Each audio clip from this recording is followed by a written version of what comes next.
this podcast is kind of one of the ways that I like to give back, because I remember back when I first started, I had no idea what I was doing. And I was just looking for info. And, like I said at the very beginning, I would have loved to have had something like this when I started. This is the PMP Industry Insider Podcast. Everyone, welcome out to another episode of the PMP Industry Insider Podcast, where we take a look at what is changing in the pest and lawn industries, and we take you to the front lines, to those that are driving those changes. I'm Donnie Shelton, owner of Triangle Home Services, which has Triangle Pest as well as Triangle Lawn. Might I add, my two favorite companies. And with me is the ever-present Mr. Dan Gordon. Dan, would you like to say good morning? Actually, afternoon. We're recording this in the afternoon.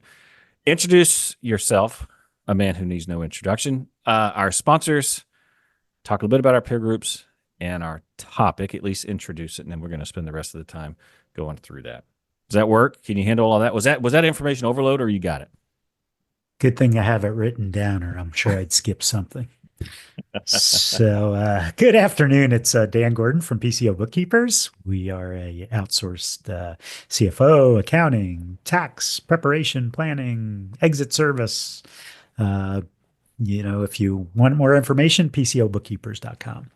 And let's talk about our sponsors. So if you're interested in marketing, we recommend Coalmarch by WorkWave. That would be coalmarch.com. And if you have a need for pest control specific insurance, the name of our sponsor, who is a huge participant in our industry, is PestSure. That's pestsure.com, and our friend Todd Burke over there. And as far as peer groups, we just had another one organized, the Gamma Group. So we're up to, I don't even know how many, but it's going really, really well. If you want to take a listen to episode 136, you can, or go to pmpindustryinsider.com/peer groups, and you can learn more about them. And our facilitator is a man who needs no introduction, but it's David Billingsley, he's just been all over the industry, run 50, 60, $70 million divisions of big companies, and he's an industry consultant, and he's just terrific. And all I've been getting is good feedback. And today, this is a real special treat, because we tried to get an amazing guest for this special occasion. I'm already laughing because I know where you're going with this. And since we were turned down by everyone, it's going to be just Donnie and I. Just us. Yes. This amazing occasion is our 200th episode. And quite honestly, we didn't try to get somebody. We are we're going to talk about our top insights for more than 4 years, and our 200. Well, would it be 52 weeks? That would be 208 episodes. Well, which slow down there. 40. Don't get too crazy on me here. But yeah. So first of all, if you're like me, you're probably pretty amazed that Dan and I are still married after 200 episodes. But we are. And the second thing is that we've got to come up with some different names for these peer groups, because we're going to run out of letters in the Greek alphabet. And I think after Gamma, I start getting lost. So who knows? I don't know. But Epsilon, Delta. I don't know. But yes, you are correct. We are going to be talking about the ride that we've had so far. It's hard to believe it's been 200 episodes. And before we started this episode, obviously, Dan and I, uncharacteristically started preparing for it, and we were talking through just some of the episodes that we had, and I was on our website, and one of the things I remarked was, I can't believe how much content and how much information we've covered a lot over the years, and so we're going to talk through kind of what those episodes are. And just to bring it back old school, I have to laugh, because when I first got started in this industry, there exists no such database, right? There exists no such thing. You had to figure it all out on your own. And I remember there was this one guy up in Jersey who had this CD program. Dan's laughing right now because he knows exactly what I'm talking. Had his CD program, and it was like $1,200. I mean, it was expensive. Maybe it was even more than that. Maybe it was 15. I can't remember. But it's $13.97. Oh yeah. Limited time only. And so I sent him my money. I get back these CDs. There's three guys on there. There's JP McHale, there's Dan, and then Johnny Yee, right? Jonathan Yee. Yeah, Jonathan he was. Yee, right? So I listened to those things. Oh my gosh! I mean, when I was flying at the unit, I'd listen to it on my drive down to the base. Um, but that's what I had, man. That was all I had, and let's be real. I mean, it was Dan. You know what I'm saying? I mean, like it was all I had. So it was. But anyway, so That we was have the come along. PMP Wealth Builder. We had Yes, six yes. or eight CDs and a bunch of manuals, and I think I sold about 1,000 of them, which is pretty incredible. Yeah. So that was pretty cool. But But now you don't have to do then, any. Now it's all free, right? You can listen well, to that now it's all podcast. free. But what's really interesting is how did this thing come about, right? So if you remember that deep dark day, I think it was March of 2020, when the government basically said you need to get in your closet, close the door, and stay in there until this pandemic stops. And Yes. you and I were scared poopless that our businesses, Coalmarch and PCO Bookkeepers, were going to just, we had no Rumble. idea what was going to happen. So Yeah. if you remember, we said, well, why don't we do a webinar and talk about Well, there's more to that some of story. that? Before you Yeah. even get there, I remember sitting in my home and I was getting emails and people texting me and what are we going to do, blah, blah, blah. And on a whim, I just sent an email to all of our customers and it was just like, here's the top 10 things you need to do right now. And I mean, it was like, draw your credit line, get your cash set up. You know what I mean? Like it was just the basic things of like, if we're going to ride this out. And that turned into more emails and more emails. And then you and I were like, man, everyone's like trying to figure out what to do. And it's like, hey, let's just do a webinar. And then that kind of brings us to where we're at now. And then I just remember that just being, that was it, right? That's kind Well, I of, remember that we said, okay, this webinar, in order for it to be successful, we need about 15 or so people on it. So we got a subscription to, what was it, Zoom or however we were doing it. And they had a maximum number that you could attend on the webinar. I think maybe it was GoToMeeting or something, but the maximum number was 1,000 people. right. And we had people who couldn't get in Yeah. because we had over 1,000 listeners. Yeah. And that's where it all began. That's where it all began. Little thing in history. So We were So talking let's- about PPPs. We were talking about, oh yeah, it was labor law, like all the yeah, stuff yeah. that came with it, because it was a lot going on back then. Like it was a lot to figure out. But Yeah. so here we are, 200 episodes later. We haven't killed each other, at least not yet. So let's talk through. I mean, I think for us, obviously this episode is a little bit different. We're going to be talking about the podcast itself, but I also think we're going to be talking about some of our favorite guests and some of our best advice or insights we've gained. Because I know, people have asked me several times, hey, Donnie, you're no longer affiliated with digital marketing. You're no longer doing it. What are you doing? I personally get a lot out of the podcast. I learn a lot from it. I enjoy our guest, which is one of the reasons that I remain on the podcast. But I think it's important that we get into talking a little bit about kind of I mean, we'll start with you, Dan. Like, what do you think is the most rewarding part for you? For me personally, it's our guest, right? And it's being able to get people on, sit down and talk through. A lot of times you see things from afar and you think, oh, this is how they did that, or this is what's going on for them, or, oh, it's easy. And then you kind of get them on the podcast and you kind of get the real story, which I personally enjoy. What about you? What's been kind of your I biggest thing? think so. I was a PMP back in the 90s and I had a pest control company. And then I started this accounting firm. And so I have good experience with the pest management industry from 25 years ago, right? And what makes our accounting firm different than other accounting firms is that we've been in the trenches and we know pest control, but the industry has changed with technology and everything else.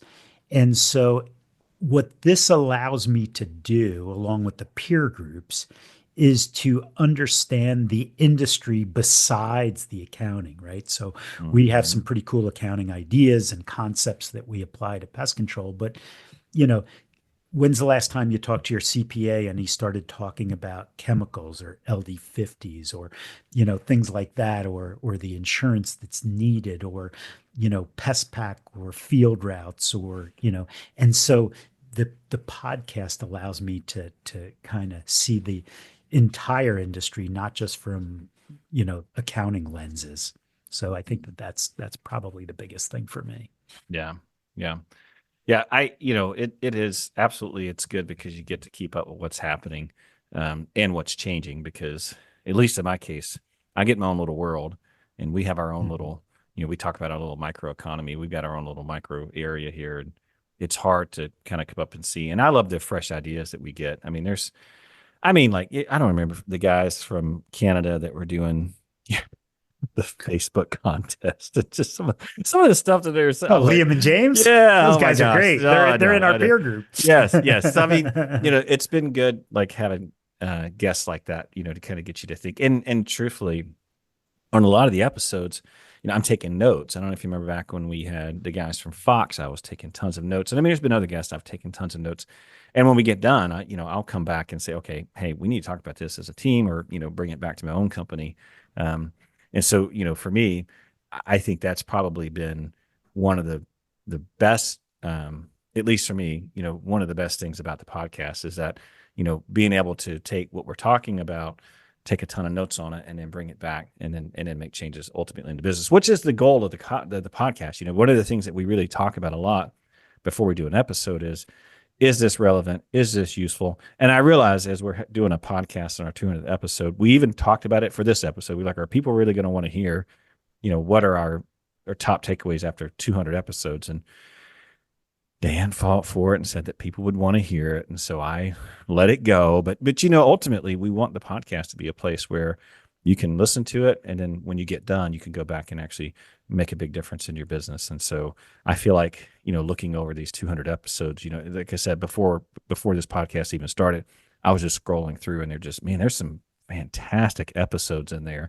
Everything from like transitioning your business to scaling large in a small company. I mean, in a small market, how to deal with KPIs, how to build KPIs. I mean, every aspect of your business. If you've not taken the time to go through all the episodes, or at least look through them, there's some little gold nuggets in there. I mean, really are. I mean, Well, some of what's interesting is so like I listen to other industry podcasts and other podcasts that are outside the industry and whatnot. And one of the things that you and I have done, and I've brought, hey, how about bringing this person on as a guest? And the reply, and then we agree, is what is it? We need actionable points that you can right, take away from the podcast. I don't want to just hear a feel good story, right? yeah, Or a not so feel good story, but I want to have, right, I listened to the podcast today, and here's something that I can do in my business to improve it, or, and I think that we've remained true to that, because there's lots of people. By the way, we get emails all the time from people. Hey, I want to be on your podcast. right, I right, think, people outside the industry, marketing people, and, or, some of the scientists and entomologists. And quite honestly, this is about running pest control right, businesses, not the killing of the insects and right, rodents and things. So, right. Yeah, yeah. I was thinking about some of the best episodes. I mean, for me, the ones that have been most impactful have been on the backside of some really big change in the industry. I don't know if you remember, we did an episode with Dave Giannetto when WorkWave made the massive acquisition of Real Green. By the way, I was part of that. Had not planned on it, but they're in that deal. WorkWave made a huge industry shift when they got into lawn care. And they got in through they got into lawn care through Surrent. Obviously, that their private equity bought their private equity, but that was a massive deal. And I remember us covering that on the podcast and talking through what the vision was and kind of where they were going. And obviously, we're 2 years into that now. But the other big deal was when when Rentokil bought Terminex. I mean, we've had some really big seismic Yeah, shifts in the that industry. was a big deal. We had Yeah. John Myers And on, it's been Brett fun, right? Ponton, and it was terrific. Yeah. Yeah, bring these folks in and hear firsthand, like, hey, here's the thought, because obviously, I would never, like, if I'm just sitting in my company and I mean, I know these guys, but I would never have the opportunity to sit down and talk to them about, like, well, here's the rationale behind doing the deal. Here's our goals. Here's what we're doing. And in the case of John Myers and those guys, I mean, we had them back a year later, and here's how it's going, and here's what we're doing well, and here's what we're not. Here's where we need to improve. And but for me, those episodes where we've been able to kind of cover some, to me, some key insight, or getting people who are really making massive changes in the industry and get them to the table and say, here's what's going on. Here's the real story. Those have been kind of my favorite episodes. There's obviously ones where we get into, how to do, how to do marketing better. Of course, we're going to get into AI a little bit later on, which you obviously know is one of my favorites. So also you can't forget about the super regionals. So having Emily Thomas and Tim Pollard on, and also having Tony Massey on. Those were great episodes. I mean, really, really good stuff. And I think we're set to have Emily and Tim on again in December, so that'll be fun. But I just the Tony Massey had a budget, and I'm an accountant. We are pretty good at budgeting, but the way that he broke it down and showed the way he has the Massey folks go through it with here's $1. Okay, let's break it up. How does where every penny, where does it go? And I thought the approach was really interesting. Right. And I mean, let's not forget, the guests that we've had that have smaller companies as well. I mean, those have been super insightful as well. I mean, the guys who are, 5 million or less, or even 2 million or less. I mean, I like that side of the house as well, because typically the smaller companies are a little bit more scrappier. They've got to be a lot more nimble. But we've had some big guests on too. I mean, I think about like Vern Harnish, right? The guy who wrote, Mastering the Rockefeller Habits and Scaling Up. We've also had, listen, he's an old dude now, but I will tell you, I listened to his book at least 10 times. And, that's Michael Gerber from the E-Myth. I mean, that was so you and I really never talked about on the podcast the behind the ssnes of this. So you got to remember, Michael the dirt. Yeah, so Michael Gerber is probably in his mid 80s, right? And it was the Joe Biden thing, right? He comes, really talk, and we're like, oh my gosh, how is this going to go? Right. And as soon as you turned him on to talk about the E-Myth, boom, he was on it. But before it, the technology was a challenge. Everything was a challenge. But, but that was a really good one. It was a good one. I was very concerned about, geez, this guy might be past his prime. But as soon as you started talking about E-Myth. Yeah, he lit up once he got into, talking about the E-Myth and talking about what it is to get a business. And I mean, listen, at the end, I'm trying to think how I should say this. We did a little modification of that podcast. One of the very few that we've ever done. And I'm not saying it's bad. I'm just saying we did do a slight modification on that podcast for reasons we didn't want to. There's a piece of it we didn't want to air, but that'll be a conversation for Pest World or somewhere else where we're face to face. But the old saying, if you're an old man, you can get away with saying some things that most other people can't. And that was Michael Gerber. And I think it was probably the only time we edited one. Yes, I think. But it turned out to be really good. Oh, it was a fantastic episode. And again, I took a lot of notes, and I was, listen, truthfully, I was honored to be able to interview someone who made a massive impact early in my career on how to run a business. I mean, a lot of the principles that Triangle runs on, I mean, it's not like he created them. You know what I mean? Like, there's nothing new under the sun. But certainly that book was a really good, for me at least, a really good way to learn how to run a business and kind of what the goal is. So I thought that was a fantastic episode. The other ones that really resonate with me is, remember back when we had that Carlos Mendez from Echelon Front on, and we talked about basically Jocko Willick, and that was a really good episode. Ownership. Yeah, That Extreme was Ownership. awesome. Yeah, that seal, right? It was interesting to hear kind of his story, but also like how they go about teaching extreme ownership to other companies. I took a lot of notes from that episode. I thought that was a fantastic episode. And then, I mean, I can keep going, right? I mean, I'm just Well, going through my. there was one that we did recently, and you may or may not even realize it because, we're into the dashboards and the KPIs and whatnot. But Dave Bradford from Certus, Yeah. and when he came on and did the revenue per square mile, that's one that I hadn't heard from anybody. And it's really, really interesting. And it can help you with, what your marketing map looks like, or, where you're going to go forward in terms of spending money on marketing. And I just thought that was just sheer brilliance. And, he had mentioned it like it's just one of the things we look at. And Right. I've been doing this for 30 years and I had not heard of that KPI. So, Right. Right. And then there's like, when I think about the podcast, there's definitely some topics. I won't necessarily say guests, but maybe some topics that we just tend to keep coming back to that we just cannot for whatever. And it's probably because I am in the midst of it, that I would have to say, and you're part of it as well, Dan, which is, there's going to be EOS, which we talk about a EOS is lot. big. We've had Yeah. several episodes on that. There's AI, which, obviously something that I really care about. And I'm no AI expert, but it's something I'm very interested in, mainly because my background and what I think it can do for our industry. Those tend to be, and then there's your standard stuff, which is going to be sales. It's going to be accounting. Of course, you can't have a discussion with Dan without him talking about M&A.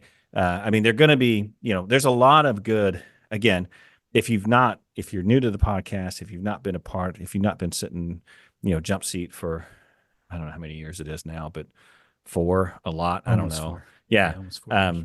There's a lot of different topics that I think you can just go to the website. And of course, if you're using Apple or whatever, I think you can search through.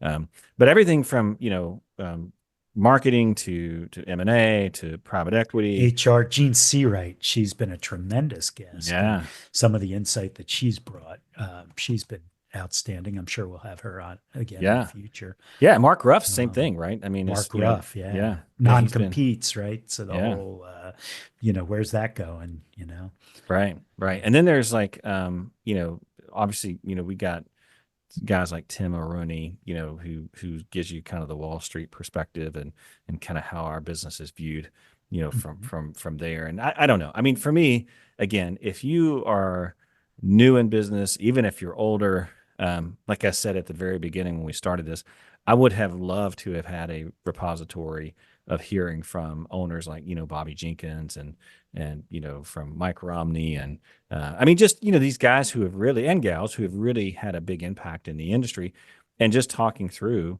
how they did it, what they did. I mean, Bryant White, who worked with Mike. I mean, they could not be more different and yet the same. And, I don't know that I could ever get access to guys like or more humble. Those guys are awesome.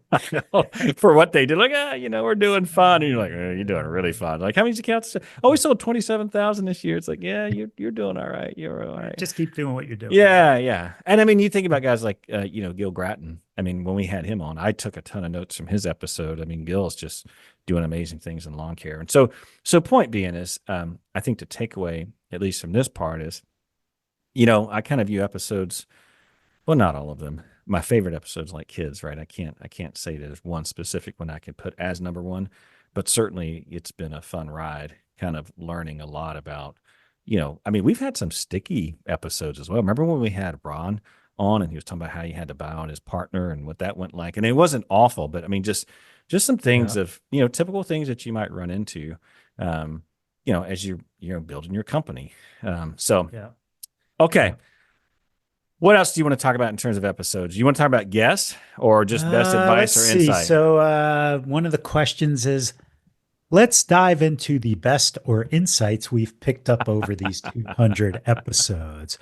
What's one piece of advice that really resonated with you, Dan? Oh boy. Yeah. So Dan's reading, obviously he's reading my line to himself and now referencing himself. You can see we're doing really, yes. Yeah.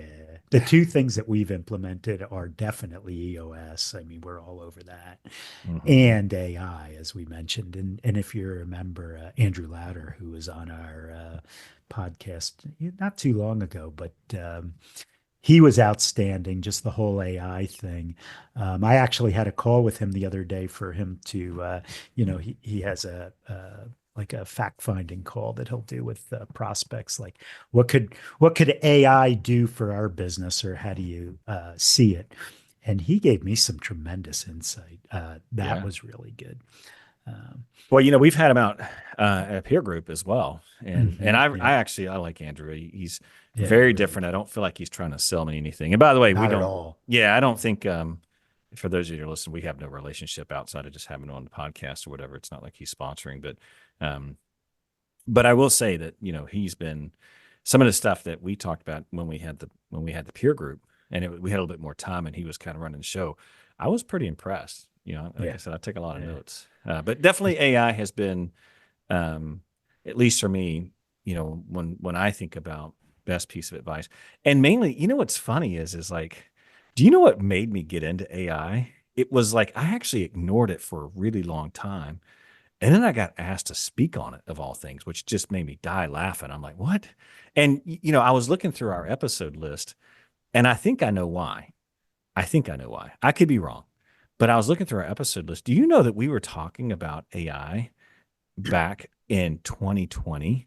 We were talking about AI. Remember when Kendall Hines, we brought him on and we were talking about, was it Bot, LawnBot? no, lawn bot. Yeah, yeah. Yeah, yeah. And so that's kind of when we first started taking into that. But that was back in 2020. And I just kind of like, yeah, it was back then, it really wasn't that big a deal. But then I got asked to speak on it, like, well, my gosh, I guess I really got to learn. And then, of course, I did what I normally do, which is I take a really deep dive on it and then started going down a path. And so I would say for me, certainly, I have to say the same. It's been AI has been a big, um, from guests that we've had on to seeing what people are doing, and that's not a buzzword. I kind of put it in the same pocket that I put EOS. I avoided EOS for a really long time because I thought EOS was just another buzzword. It's the business management system of the month, and I didn't want to get caught up in all that. But listen, there's nothing new in EOS. I mean, it's just in my opinion, an aggregation of a lot of really good business books into one cohesive system, which is what makes it so. Um, in my mind, what makes it so great is because it gives you kind of a roadmap. And I would say the same thing for AI, right? I mean, it's easy to Mhm. sit around and pontificate on, well, this is what AI could do for your business. And here's applications of AI maybe in your business. But then there's this whole thing of actually putting it into your business. And What's pretty cool is you did uh, for well, on YouTube, you actually did a demonstration of how you were yeah, incorporating it for CSRs and other team members. You know, I got a question, boom, go in. And it's right. funny because my son Matt, he's doing the same thing with PCO bookkeepers on all our processes. Mhm. I need to do a bank reconciliation. How do I do it? Boom, it comes. It's really, really slick. I think he's using Copilot to do it, or one of those. Yeah. But Yeah. it's pretty neat. Um, Well, the nice thing about AI now is, at least in my opinion, is you know, even if you're not a developer, you can use AI to get you through spreadsheets. You can use AI to get you through insights. It's not going to supplant the developer completely, but certainly it's going to allow you to go a lot further. Whereas before you might have hit a roadblock because you needed a programmer or you needed someone else to give you a hand. You what know, did Andrew call that? Question engineering or yeah, prompt engineering. Prompt prompt engineering. Yeah, engineering. yeah. That's yeah, how to ask Hmm. and get the right answer. So Yeah, that's yeah. pretty neat stuff. So, I mean, for me, that's been kind of, advice, insights. The advice piece, I would say, hasn't been AI, hasn't been EOS. It's really been from the folks who have been making a lot. I mean, small and large companies alike. Like the episode that we had with Tony Massey, I thought was fantastic. I took a lot from that. Same thing anytime we speak with Gene, anytime we speak, when we spoke with Gil, again, Mike and Bryant. I mean, those episodes. Um, I took a lot of, notes, and let's be real. You want to hear something really funny? Is back in 2021, we had Sharon Roebuck on, who at the time Was working for Eastside. was working for another company, and lo and behold, who knew? brought us together. So now, so now she helps me over at Triangle, and so that I guess that would be a great benefit of the podcast. Is How just getting about Patrick Lencioni for the five dysfunctions? that was a fantastic. Again, took a ton of notes, and cool. listen, I was so impressed by him and by his insight. And I think I've talked about this on the podcast right now as we speak. I mean, not this very second, of course, but we as a leadership team are going through the book, The Advantage, and it talks a lot about team health, and it has been a fantastic book to read, an even more fantastic book to implement. I would put it on the level as Good to Great. Good to Great is another book from Jim Collins that has been very instrumental in kind of shaping how I think about business and how I lead and run my businesses. Patrick was a fantastic guest, and I want to have him back on because, for me, that was I knew he was. I don't know why I'm so pessimistic. Now that I'm talking, I'm like, he was another one. I'm like, yeah, Patrick Lencioni, okay, EOS, yeah, Gino Wickman, whatever, But then once we had him on, I'm like, well, this guy's pretty sharp, and it made me kind of start. Well, I read the book and then I listened to the audio book and of Five Dysfunctions of a Team. And I was blown away with it because he broke it down to these just five basic things. One of them that stuck out at me was avoidance of accountability. Think about how many people in your organization just spew out a bunch of crap, but will not be accountable.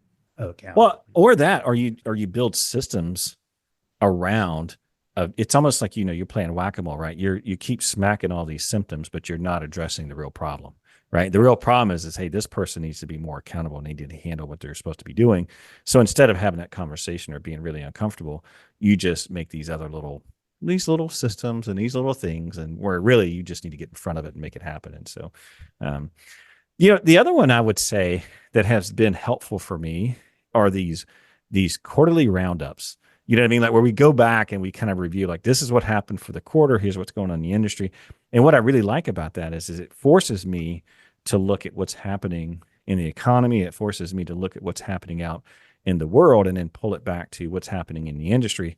And I learn a lot from doing those, because what it's taught me, probably more than anything, this is probably the biggest insight I've had out of doing those episodes, is that while in the past, before I did the podcast, then I was super dialed into, this is what's happening with, the consumer price index. This is what's happening with the economy. And this is, and I kind of knew this, but I just didn't realize it was as pronounced as when we started the podcast, which is, this whole idea that I've talked about in the past. There's this macro economy, and then there's our own micro economy. And one of my favorite episodes was when you and I were, back when inflation was taking off, and we were like, hey, everyone's telling you it's 6%. It's not. And we did the math. Remember, it was more like 16 to 18% for our industry. And I mean, those episodes, those quarterly wraps have really forced me to dig in a little bit more as to, obviously the macro has an impact, right? I mean, a rising tide rises all boats.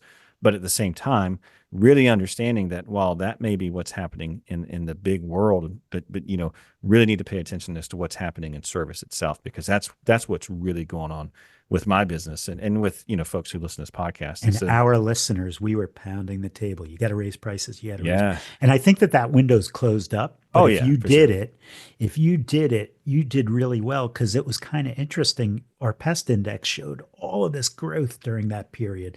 And a lot of it was because of price increases, because customer counts were kind of anemic. And I heard that across the board.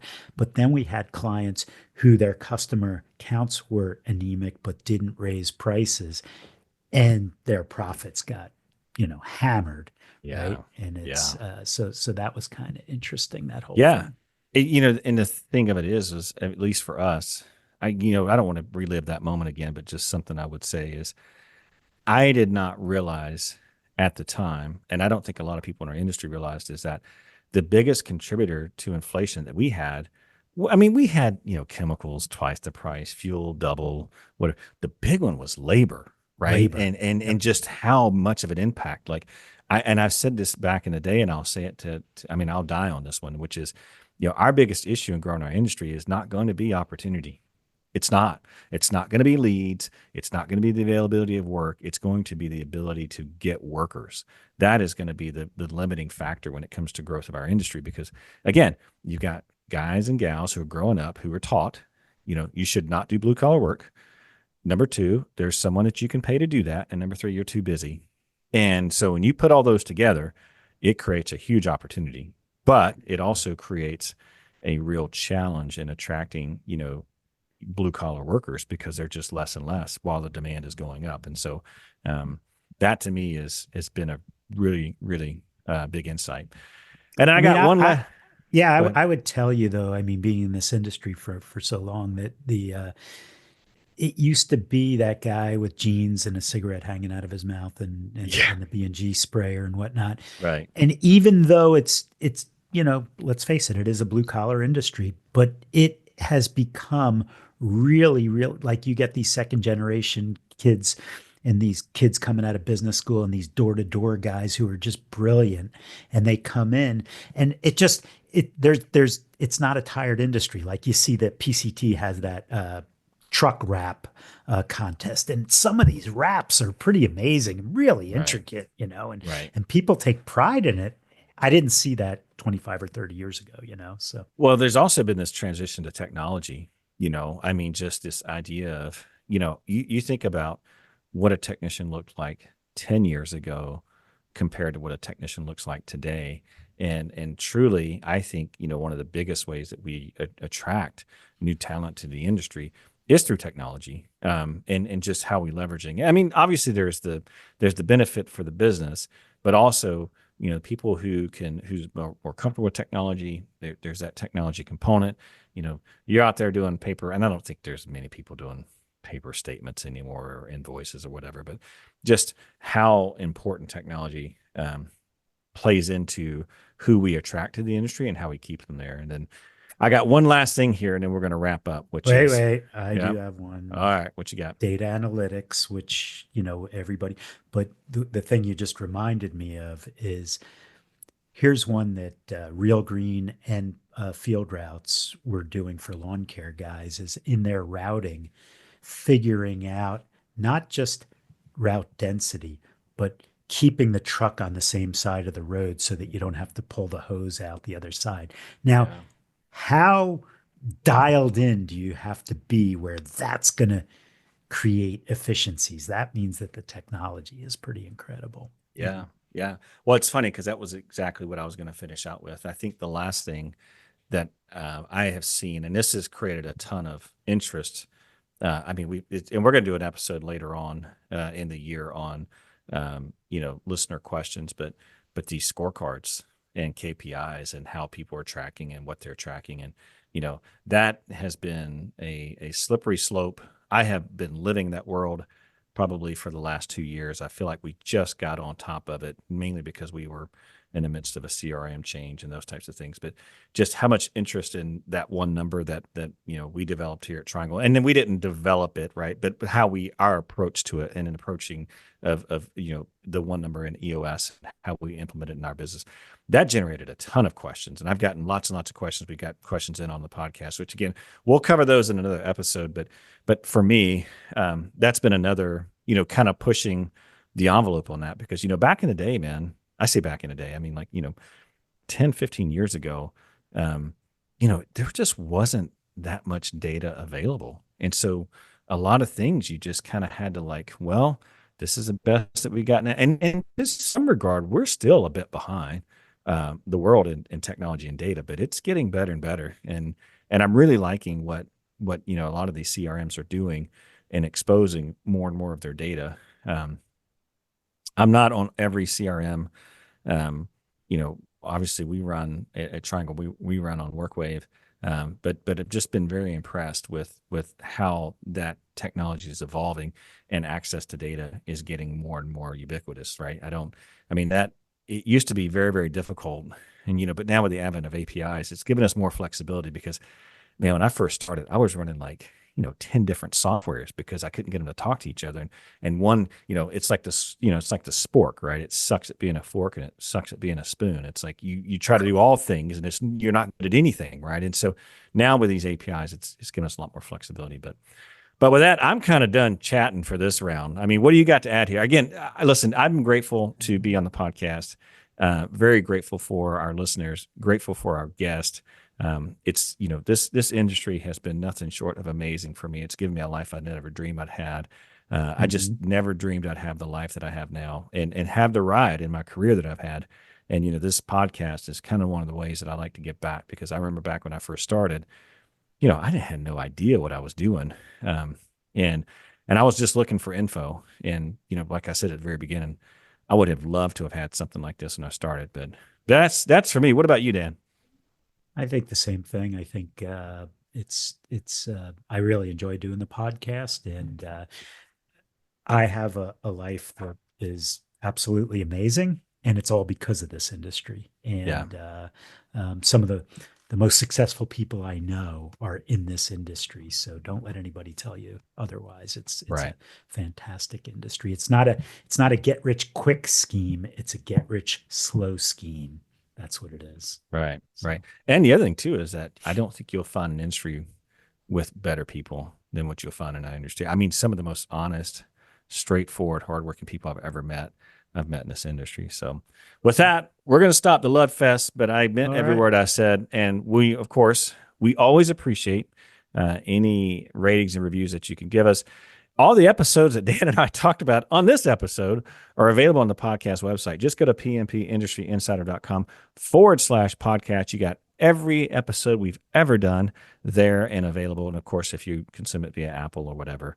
And then at the very end here, which Dan loves it when I say this, but it is true, which is, if you got a 5-star review, we love it. If you don't, and you've got just general things that you want to complain about, of course, we ask you to pass it to him. And with that, we'll see you all next time. Take care now. See ya. Bye-bye.